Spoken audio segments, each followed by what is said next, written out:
其實讀書會嘅意義就係其實真係希望大家講多啲嘢。不過我知道香港人通常就係即係比較怕醜咁，但係一陣間即係我嘗試就帶領大家睇下即係講多啲 share 多啲啦。我叫 go through 咗由William the Conqueror 嗰度開始咁啊，講咗英國歷史。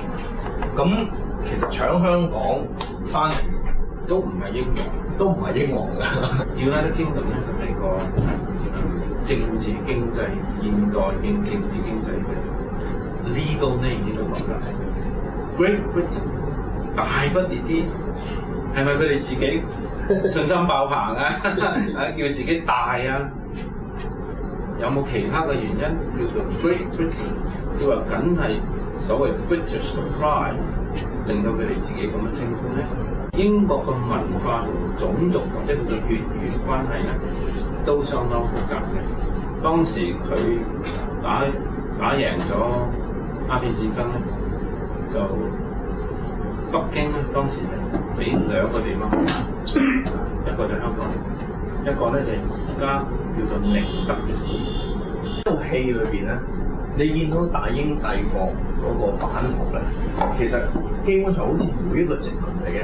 都係一個實驗嚟嘅，即係當然有啲成功，有啲失敗啦。哇！英國人嘅創新能力，亦包括咗自我檢討能力、反省能力。反省點樣創新？你唔知歷史，我哋唔知而家個制度究竟係新啦、老啦，定就快臨死嗰陣咧？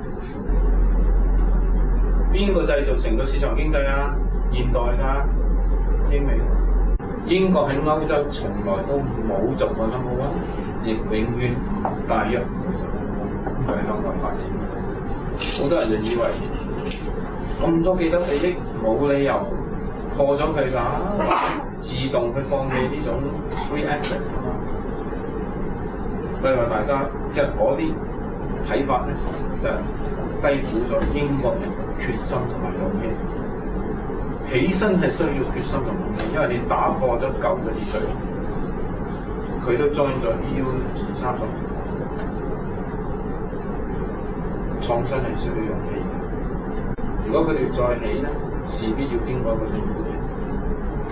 痛苦期即刻到，佢哋一離開第一個星期 S&P 就 downgrade 佢啊嘛。咁我諗 Brexit， 如果大家去睇即係英國。